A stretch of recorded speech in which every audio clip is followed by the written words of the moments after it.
बहुत समय पहले की बात है। सीतापुर गांव में रामेश नाम का एक आदमी रहता था। वो बहुत ही गरीब था। वो कचौरी बेचता था और ठेला लगाता था।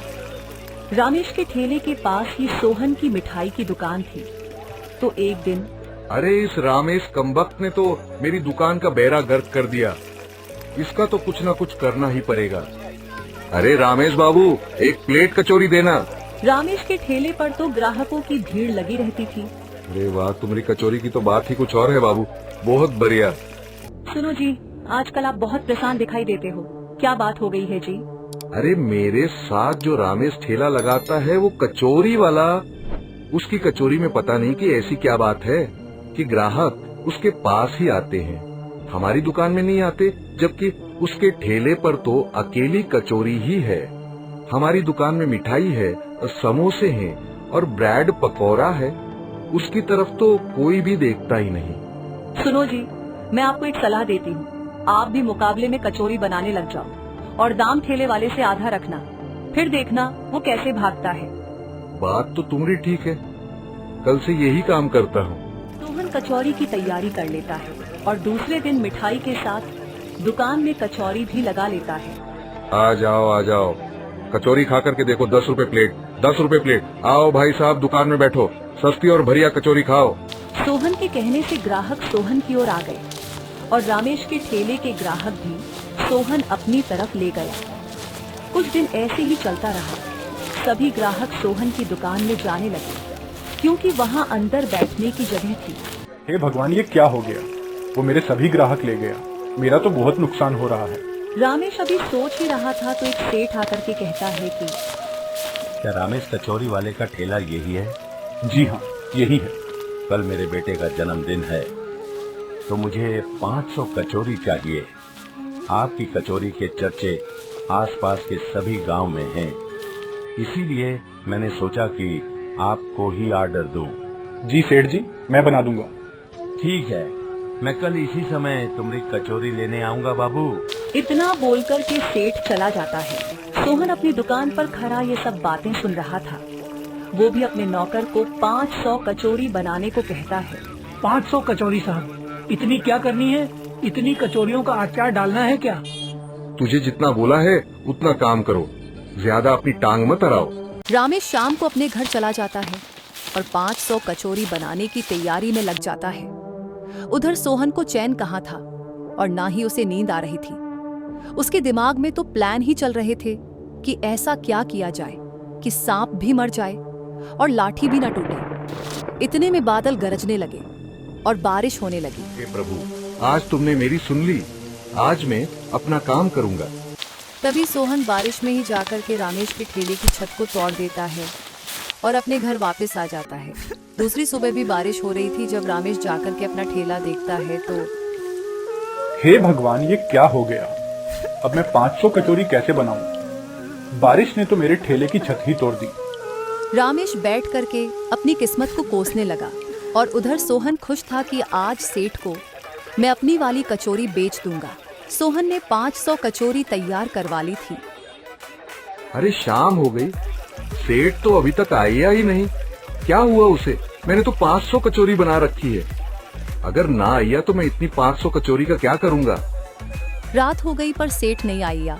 सोहन की सभी कचौरियां दूसरे दिन खराब हो गईं। दूसरे दिन रामेश अपना ठेला ठीक कर रहा था तो अरे रामेश, मैंने तुम्हें 500 कचौरी का ऑर्डर दिया था, पर बारिश की वजह से हमारे घर कोई नहीं आया, इसलिए मैं आ नहीं सका।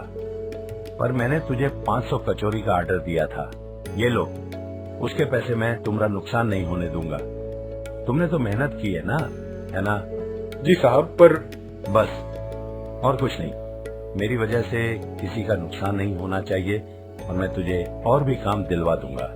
ये सब सोहन देख रहा था और सुन रहा था कि इस रामेश का तो कुछ करना ही पड़ेगा। तो सोहन गुंडों से उसे कुटवा देता है। अब ठीक है, रामेश की टांगे तोड़ करके घर में बैठा दिया। अब मेरा धंधा खूब चलेगा। अरे सोहन, एक प्लेट कचौरी देना। अब कचौरी की प्लेट 20 रुपए की है। अरे तेरी कचौरी तो 10 रुपए के काबिल भी नहीं थी रे, तूने तो 20 रुपए की कर दी। अच्छा, अब तो ऐसा ही होगा। ऐसे ही कुछ दिन बीत जाते हैं। सोहन लालच के साथ साथ अब हेरा फेरी भी करने लगा। अरे ये क्या भाई रे, तेरी एक प्लेट कचौरी से अब हमारा पेट नहीं भरता। हर दिन तुम्हारी कचौरी छोटी होती जा रही है। अरे इतने लालची मत बनो प्रभु। नहीं नहीं, ऐसी कोई बात नहीं है। तभी एक जमींदार वहाँ आकर के कहता है कि रामेश कचौरी वाला, क्या आप ही हो जिसकी कचौरी मशहूर है? मैं नहीं, मैं नहीं हूँ। क्या हुआ? मुझे कचौरी का ऑर्डर देना था। वो तो मुझे नहीं पता, पर कचौरी तो मेरी ही मशहूर है। आप कहाँ से आए हो? इस गांव के तो नहीं लग रहे। जी नहीं, मैं इस गांव का नहीं हूँ, दूसरे गांव का हूँ। हमारे गांव के मुखिया के बेटे के यहाँ मुंडन है, बहुत लोग आने वाले हैं। कचौरी ज्यादा चाहिए, तुम बना पाओगे क्या? हाँ हाँ, कितनी कचौरी चाहिए? 2000 कचौरी चाहिए। 2000 कचौरी चाहिए। बन जाएगी। कब चाहिए? 2 दिन के बाद मैं तुम्हारी कचौरी लेने आऊंगा। ये लो एडवांस के रुपए। अरे आज तो मेरे भाग ही खुल गए। अच्छा हुआ जो रामेश की टांगे तोड़ करके मैंने उसे घर बैठा दिया, नहीं तो आज ये ऑर्डर उसे मिल जाता। भगवान जो करता है अच्छा ही करता है। सोहन बहुत खुश था कि मैं घर जाकर के अपनी पत्नी को सब कुछ बताऊंगा। सुधा, अरे ओ सुधा, मुझे आज बहुत ही बड़ा ऑर्डर मिला है। सोहन अपनी पत्नी को सब कुछ बताता है और वो कहती है कि सुनो जी, कल मैं भी आपके साथ ही चलूंगी। 2000 कचौरी बनानी है। मैं भी आपके साथ हाथ बटा दूंगी और मुन्ने को भी अपने साथ ले चलूंगी, क्योंकि ये अकेला घर में कैसे रहेगा। हाँ हाँ ठीक है। सोहन और उसकी पत्नी बहुत खुश थे और दूसरे दिन दुकान पर जाकर के कचौरियां बनाने की तैयारी में लग जाते हैं। शाम तक कचौरियां तैयार कर ली गई तो शाम को माँ मुझे भूख लगी है, मुझे कुछ खाने को दो। बेटा तू ये कचौरी खा ले, घर की ही तो दुकान है। सुधा अपने बेटे को कचौरी दे देती है। बेटा कचौरी खा लेता है और थोड़ी देर के बाद, अरे मुन्ना क्या हुआ बेटा? अरे देखो जी क्या हो गया है इसे। अब क्या हुआ? काम भी नहीं करने देती। अरे ये क्या हुआ इसे? सोहन का बेटा बेहोश हो गया और उसके मुंह से झाग आने लगी। तभी सोहन की नजर आलू के बोरी पे पड़ी। अरे सांप, बचाओ बचाओ, कोई है क्या? सोहन और उसकी पत्नी अब रोने लगे तो वहाँ एक ग्राहक आ गया जो कि सांप का जहर निकालना जानता था। उसने जहर निकाल दिया और बेटे को होश आ गया। अरे सुधा, आज ये क्या हो जाता? मेरे बच्चे की जान चली जानी थी। ये सब मेरी वजह से हुआ है। मैं कितना लालची हो गया। आज मेरा घर बर्बाद हो जाता। रामू, ये सब कचौरी गिरा दो, किसी को नहीं देनी, और तरीके से दोबारा कचौरी बनाओ, और मैं रामेश के घर जाता हूँ।